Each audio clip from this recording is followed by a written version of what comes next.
Male history teacher was having sex with, fooling around with, and videotaping female students that were below legal age. He's in jail now. What was that juicy hometown high school rumor that turned out to be true? Good googly moogly, it's my favorite viewer, back to watch another story time. I hope you didn't forget about me, and if you're joining us for your first time, I'm Andrew, your storyteller. Since you've made it this far, can you like the video and subscribe? If you do, I'll summon the ghost of Marilyn Monroe to suck you off tonight. Anyways, let's start the stories. Rumor was one of the girls at my high school had a mom who was a porn star. Turns out her mom is Misty Vonage. That the biology teacher hated the principal so much that he repeatedly set the class tarantula loose to sway her away from visiting his part of the school. That a 7th grader was bringing vodka in a water bottle and would drink it throughout the day. Yeah, it turns out she brought 5 and got alcohol poisoning and had to be rushed to the hospital. The head high school principal was screwing a cheerleader and her mom while his wife was pregnant. He was asked to resign. He left and became the superintendent of another county. That the theater kids would use the woman's bathroom in the theater to have sex. Turned out it was true when a teacher walked in on a couple going at it on the sink. They ended up locking the theater bathrooms during the day and only opened them for performances. It sucked because those bathrooms were nicer and quieter than the other ones. That the vice principal was cheating on his terminally ill wife with the cheerleading coach. It was true and everyone knew. He got promoted to principal, moved his office to the conference room in the library. Conveniently and simultaneously, the cheerleading coach became the librarian. Barf. Everyone was always talking about how the pre-calculus teacher and the algebra teacher were screwing around. They were both married, but students would see them smiling at each other, even kissing in the halls.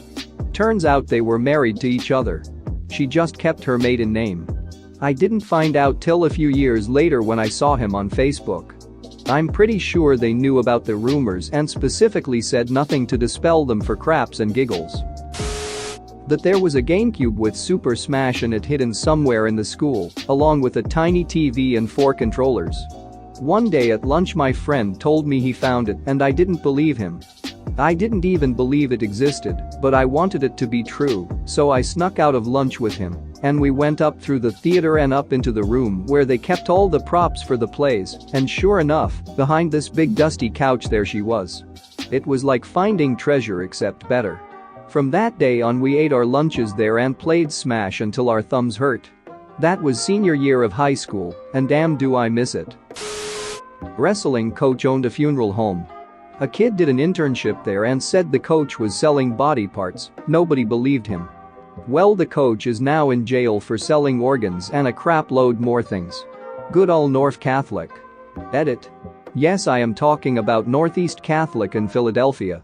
As far as the kid doing the internship, I should have called it an apprenticeship. I know he wanted to be a mortician. From what I recall, he washed the cars and drove the limo, and after graduation he was going to get involved with the actual procedures. There were rumors that the 40-year-old band teacher was romantically involved with a female student. All parties denied it, and the administration bought it and apparently chalked it up to bullcrap rumors from gossipy kids. A year after she graduated he left his wife and 2 kids and married her. Edit. One of the really odd things about this situation is that this student was smoking hot and really popular. She was our school's female track star, captain of the volleyball team and an honors student. The teacher was middle-aged, a little overweight and kind of an average-looking nerdy type. She seemed like the type that would have her pick of any guy she wanted. She was really sweet and made friends with everyone, though, so I'm sure she saw something in him that others didn't. Edit 2. Wow, after reading the comments so far, I'm a little shocked to see that this isn't really as uncommon as I thought. This took place in the Hudson Valley region of New York. This has probably happened in a bunch of places. There was a gym teacher who was really invested in his students when we were in middle school. Middle school was kin to the phase where we never really knew who was out to get us, but most of us thought the gym teacher was. He was smiling an astonishing amount of the time, even when we were in the locker room getting undressed and dressed. Many of us found it unnerving and a bit creepy, and there were many rumors going around that he was gay and into younger boys. Well, it turns out that in my final year of middle school, he got sacked, even after years of teaching. And everyone knew why he was sacked. We were wrong, though, since there was a twist. He had been touching a female classmate inappropriately. Many of us thought he was going to be sacked for something like that, at least a little, but I don't think a single one of us thought it would be for touching a girl. He sure proved us wrong. The star basketball player was into younger girls. Let's be painfully explicit here. The guy was ripped. He was Shaq 5'10", and probably at least a head taller than anyone at our school. He was white, but tanned like a glazed onion. Girls would be all over him like moths to the sole street lamp in a dark neighborhood. Freshman and sophomore year he dated around, but junior and senior year he went exclusively for the freshmen, and as some of us noted, they were the younger-looking freshmen. Word got around that the guy was using steroids. Never proven, and apparently tested, so possibly wrong, but some guys used to say he likes little girls because he has a little dick. I never really believed it. His last girlfriend in high school ended up being this Asian girl who went to Harvard for medicine or some crap, and he went off with his basketball scholarship to university. He was always cool, calm, and colleged, and he was just sweet. No way would he be messing around with younger girls.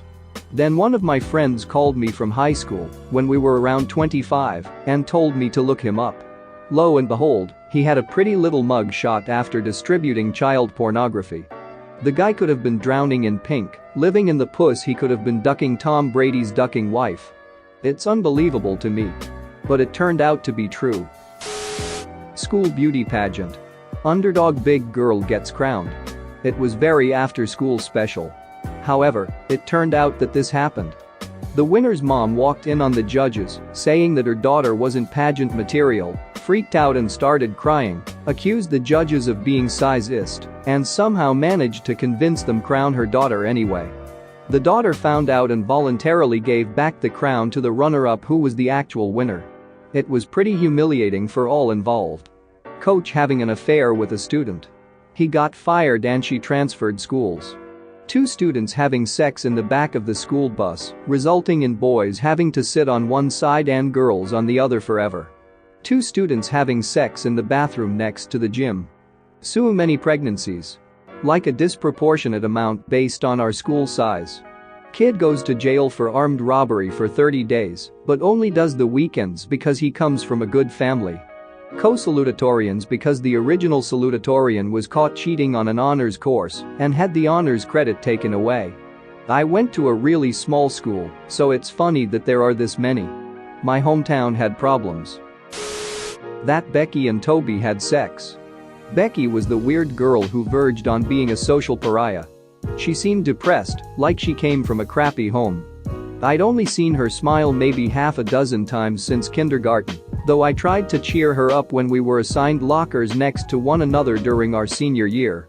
She never wore a bra, I'm sure she didn't even own one, and I believe this contributed to her image of her as a weird, sexually and otherwise, wrong kind of person. Toby was a sophomore who had a learning disability and who also came from the wrong family. He didn't have the right clothes or grooming to at least make him appear like he fit in, so he stood out whenever the popular older boys decided to pretend to be his friend. He wanted to be liked so badly that he was kind of like their monkey, jumping to perform anything they suggested he do. Somehow, perhaps in remedial classes, Becky and Toby met and he took a shine to her. I watched him court her every day after school from behind my locker door. Their conversations were off-kilter and sometimes funny, and I'd laugh with my friends about them later, which I feel bad about now. It didn't take long for the senior boys to find out that Toby was seeing Becky. They teased him with increasing cruelty about whether he was a virgin and when it was that he would pop Becky's cherry. I watched this passively from the cafeteria. There wasn't much anyone could do.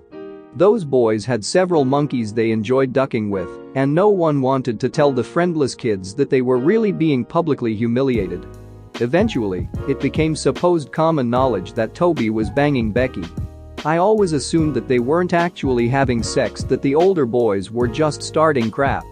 Now, it's been years and I can't remember exactly how it went down, But I heard later, through the teacher grapevine, my mother was a teacher, not a grape, that Toby may have been acting abusively toward Becky, but no one really knows the truth.